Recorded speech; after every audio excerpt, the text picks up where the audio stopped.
Pertanyaannya adalah, apakah Tiongkok benar-benar membohongi Amerika Serikat dalam pertumbuhan ekonominya? Karena dalam beberapa kesempatan ada yang mengatakan bahwa Amerika Serikat sebenarnya tahu bahwa Cina akan melewati AS, tapi Amerika Serikat telat untuk memberikan sikap sehingga Cina benar-benar melampaui mereka secara perekonomian. Dari praktek perdagangan hingga pertempuran teknologi, hubungan Amerika Serikat-Tiongkok telah menjadi sorotan internasional. Mari kita menggali lebih dalam untuk memahami apakah ada kebenaran dalam pernyataan bahwa Tiongkok telah membohongi Amerika Serikat dalam perjalanannya menuju kejayaan ekonomi. Kita akan membahasnya dalam beberapa bagian, dan bagian yang pertama adalah sejarah hubungan Amerika Serikat dan Tiongkok. Untuk memahami hubungan ekonomi antara Amerika Serikat dan Tiongkok dan apakah Cina membohongi Amerika Serikat, kita harus menjelajahi sejarah mereka. Pada tahun 1972, Amerika Serikat dan Republik Rakyat Cina menciptakan titik balik dalam hubungan mereka. Presiden Richard Nixon melakukan kunjungan bersejarah ke Cina, mengakhiri dekade-dekade ketidakakraban mereka. Jadi mereka sendiri sempat menjadi musuh dalam selimut. Normalisasi hubungan diplomatik menjadi langkah pertama dalam perkembangan lebih lanjutnya. Sejak saat itu, Amerika Serikat telah memainkan peran yang signifikan dalam membangun ekonomi Tiongkok selama beberapa dekade. Jadi secara tidak langsung, Amerika Serikat itu memang adalah pasarnya Tiongkok, dan Tiongkok sangat butuh juga tempat untuk diberikan pasar-pasar ekonomi dan juga kerjasama ekonomi. Akhirnya Tiongkok tumbuh menjadi salah satu kekuatan ekonomi terbesar di dunia. Salah satu faktor utama dalam pertumbuhan ini adalah revolusi kebijakan dan upaya untuk keterbukaan terhadap dunia internasional yang mulai dijalankan pada akhir 1970-an di bawah kepemimpinan Deng Xiaoping. Cina akhirnya bisa melakukan liberalisasi sektor ekonominya. Reformasi ekonomi ini membuka pintu bagi investasi asing dan pertumbuhan sektor swasta. Cina berhasil mengembangkan ekonominya dengan pesat sebagai produsen barang-barang konsumen, elektronik, dan manufaktur. Akhirnya, ekonomi Cina tumbuh dengan angka yang luar biasa dan menjadi pemasok utama barang-barang ke pasar global. Sekarang gini deh, siapa yang tidak pernah tahu tentang HP-HP yang diproduksi di Cina?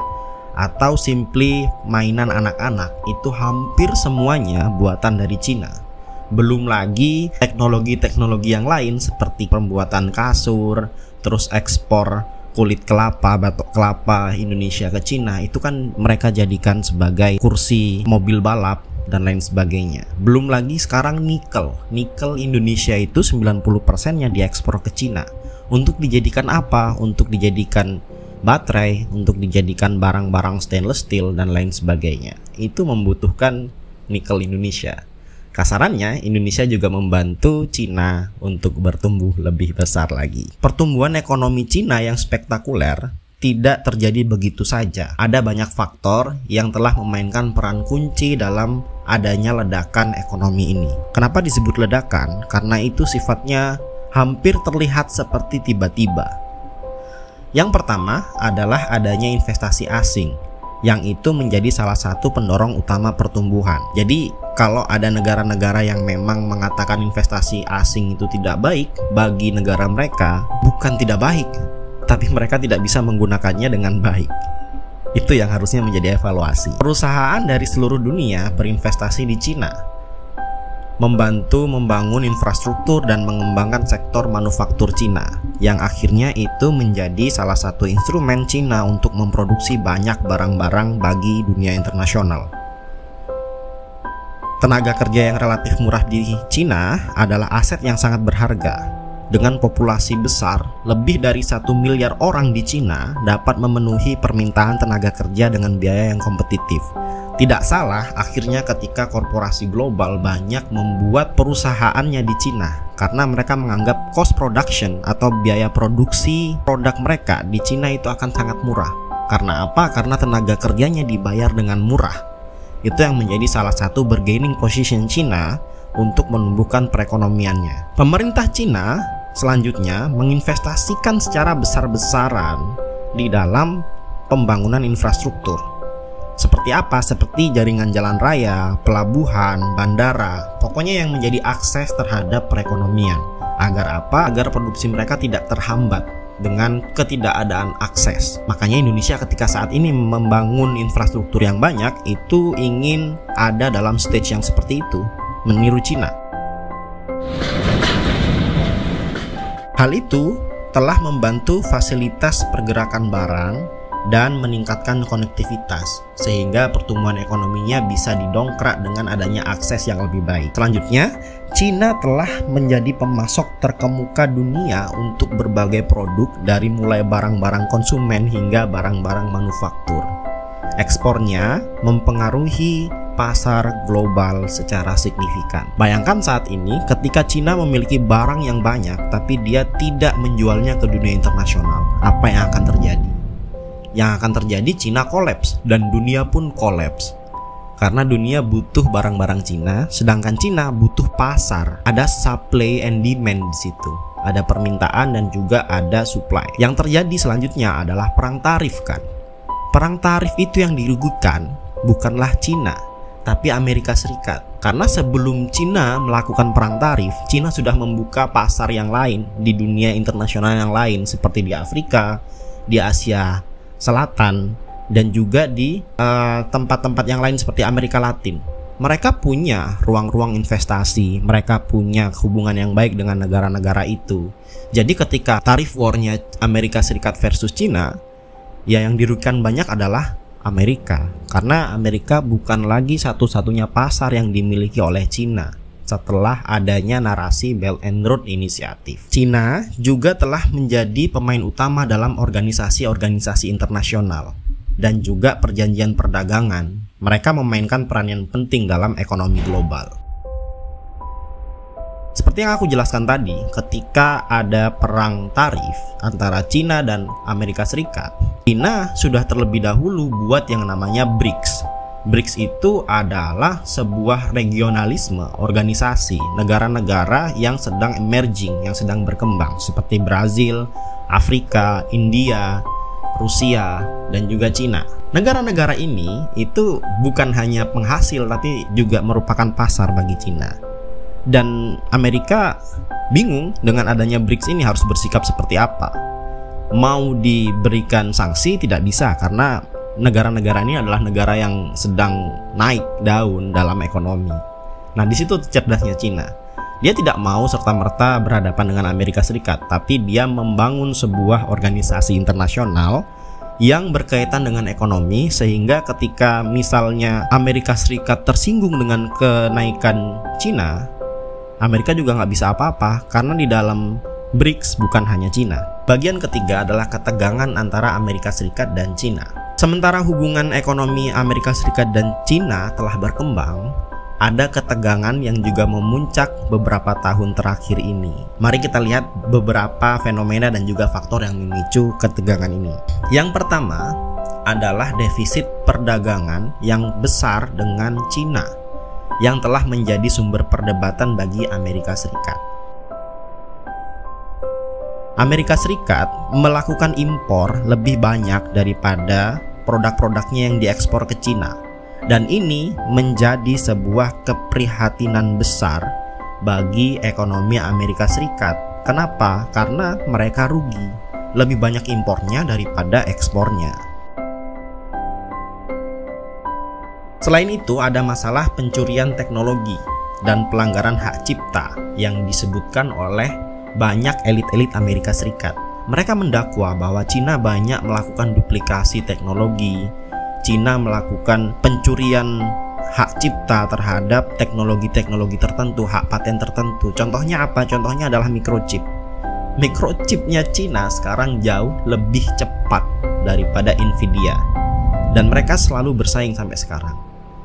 Ketika Nvidia membuat varian terbaru yang lebih cepat daripada microchipnya Cina, Cina selanjutnya akan mengeluarkan hal yang sama.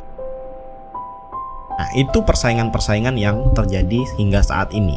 Amerika Serikat menuduh Cina melakukan peretasan komputer dan juga praktek bisnis yang tidak adil. Jadi perdebatan-perdebatannya bukan hanya secara jualan, tapi juga hak cipta, hukum, dan juga mungkin beberapa pencapaian-pencapaian yang akhirnya muncul dan didapatkan oleh Cina. Kekhawatiran keamanan nasional juga menjadi peran penting bagi Amerika Serikat. Amerika Serikat khawatir bahwa teknologi Tiongkok dapat digunakan untuk tujuan militer atau keamanan nasional yang bertentangan dengan kepentingan Amerika Serikat. Ya bayangkan aja, misalnya kita sekarang menganggap bahwa Amerika Serikat adalah satu-satunya kekuatan terbesar di dunia internasional dalam hal keamanan militer dan lain sebagainya. Cina sekarang hanya bagus atau kuat banget di ekonomi. Tapi dengan ekonominya itu, Cina bisa memperkaya dirinya melalui proyek-proyek alutsista, melalui pengembangan drone yang itu bisa menyerang dari jarak jauh, pengembangan cyber security yang lebih bagus, pembuatan kapal tempur yang lebih canggih, kapal induk yang lebih besar. Pasti Amerika Serikat menjadi khawatir. Logis lah, yang namanya kekuatan terbesar dunia takut kalau ada penggantinya. Dan ini dirasakan oleh Amerika Serikat saat ini.